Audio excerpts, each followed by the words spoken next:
This episode brought to you by AwesomeDrinks.com. Like cool stuff? Want to save 15% on it? Use coupon code SPRING14. Why spend your money somewhere else when you can be awesome? Welcome to Cotton Mad Cocktails. I'm your host, Eric Schomer, and today I'm going to be making a cocktail for all y'all. I am solo this week because it's Memorial Day weekend.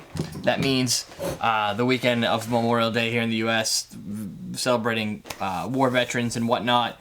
Everybody tends to get the Monday off, so that gives everybody Friday, Saturday, Sunday, so it's a 4-day weekend. Boom, and they go away traveling.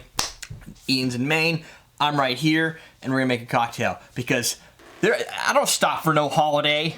All right, so we're going to make the Summer Sunrise. This is submitted by Mario. I don't know what's the deal with this cocktail in the ingredients because it's Kahlua, Midori, all equal parts. Kahlua, Midori, and whipped vodka. Then you add to that a dash of lemonade. I don't understand the sunrise part because there's nothing that's sunriseable unless it's just you're going to drink it in the sunrise. Because it's coffee, maybe it's like a breakfast morning type thing. I don't know. And you only drink it in the summer? Whatever. Just going to shake it. We're going to strain it. And since we did like 3 25-minute episodes last week, I'm going to get right down to it. Ah, crap. I don't have anything to mix with. Hey, Jennifer. Yeah. I brought all my tools over here except for the one that mattered, which is the mixing stuff. We'll start with, we don't have Kahlua. I'm going to use a different coffee liqueur. What are you doing? Dancing my way over to the bedroom. Oh, all right. That was the weirdest thing ever. So we're going to use Kapali. I screwed up my left arm, so this should be interesting. I don't really have a lot of movement on it. But I am on the painkillers, so there's that. And I didn't see any warning about mixing with alcohol, not that it would matter, because it's just one painkiller. It's not like I get all crazy. So, whatever. Kahlua. We've got a dash of lemonade. Dash, dash, dash, dash, dash. Boom. There you go. Kahlua and lemonade, those things go great together. Lemonade and coffee. We're going to do an ounce of the Midori because we are. And I can't remember who it was, but somebody said this week that Midori's overrated or all hype or whatever. And I don't really agree with that. In the 80s and 90s, maybe it was like all hype. Oof, oof. Everybody's like hypnotic. Yeah, it's hypnotic now. This is kind of just been around. At this point, it's kind of just like one of those liquors that you see on shelves, like a melon liqueur for a bar or whatever. You typically have to have it for certain cocktails, none of which I just don't see it as pop culture anymore as it probably was back when it was kind of new and different. And so, I don't know. Maybe it's just me. Question of the day. Do you think Midori is overhyped? Some people don't like it, like Rob. Didn't he say he didn't like it? I think he said he didn't like it. I don't remember. Maybe he said he either didn't like it or didn't like it in the context of that cocktail, or maybe he said he didn't like it. I think he did say he didn't like it. I like it with pineapple juice. I like a good Pearl Harbor every now and then. All right, ice it. Ow. Are you dropping things? Oh my god. All right, let's start that over again. You just spill it everywhere. Not everywhere. I'll catch up in 10 seconds. Yeah.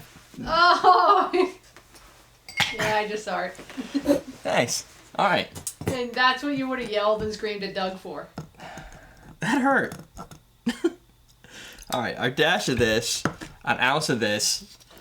I don't even know if I put the ounce of everything else in there, so let's just do it again anyway. Boom. I was just thinking, all I have to do is clean these mats from last week's chaos. And now I just made this wicked sticky mess of... You spilled it not on the mat. No, I didn't get any... There was nothing on the mat. Why would it be on the mat? I know. That's what I said, not on the mat. And we're talking like, this is some sticky stuff. It's this mobility problem. It really blows. I don't know how I did that.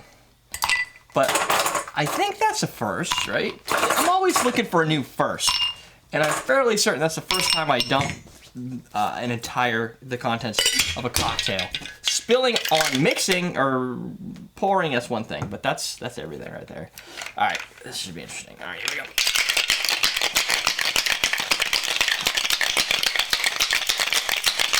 I need a paint shaker.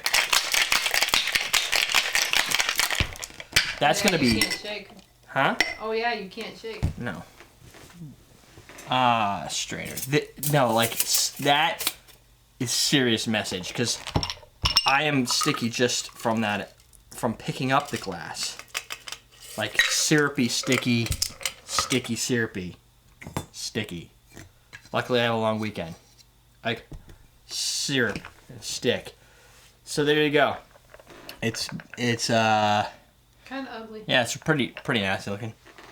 I mean, it's like a tinted green coffee. Smells like, it kind of smells good though. Ooh, that is quite unique. Maybe I'll lick my box cutter here. Not too bad. I'm really pissed I did that. Coffee and melon, and it kind of plays. It works. It's not too crazy. Sweet tooth drink definitely has more of the coffee does give it dries it out a little bit, but I mean, this is sweet. Like if you spill this, it's gonna leave a mess. A little bit of the whipped cream. The whipped cream in this cocktail does pair. I mean, it's coffee and cream, so it's not too amazing and crazy radical like mix blending. This is like a melon flavored coffee, a melon flavored iced coffee. So if you can go to Starbucks and get a melon flavored iced coffee, I think it would taste like this. The small amount of cream, like the whip that you get out of a vodka isn't like adding whipped cream or adding heavy cream or light cream or half and half to this cocktail. That would add a smoother texture to it. It would smooth it out a little bit. This is just kind of a drink. It's normal mouthfeel, nothing crazy.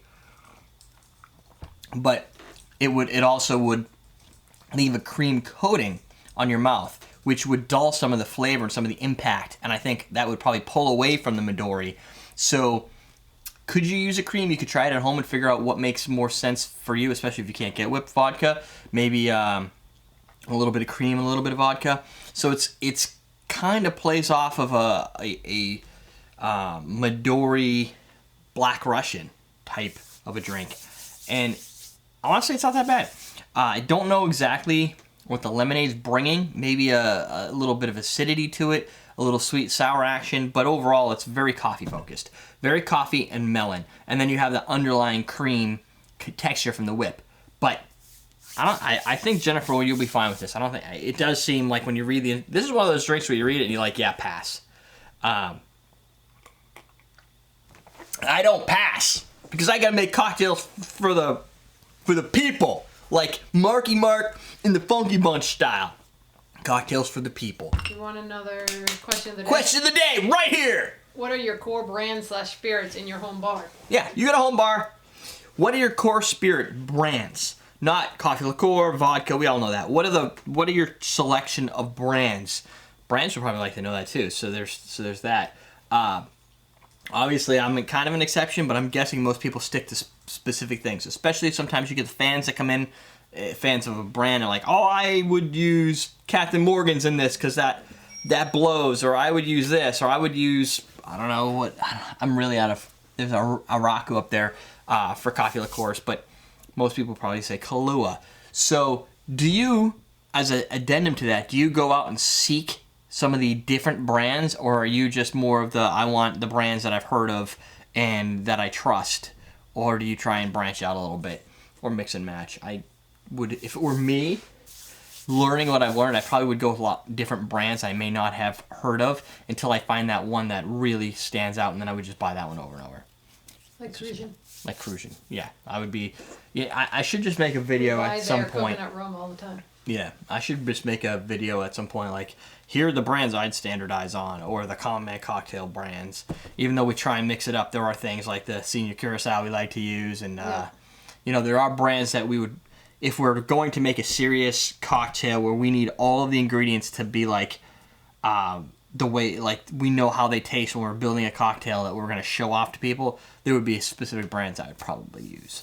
And some people like to know that because I'm supposedly some sort of specialist. I don't know. If you think I'm a specialist, you should go back and rewind about 4 or 5 minutes and see this craziness that happened.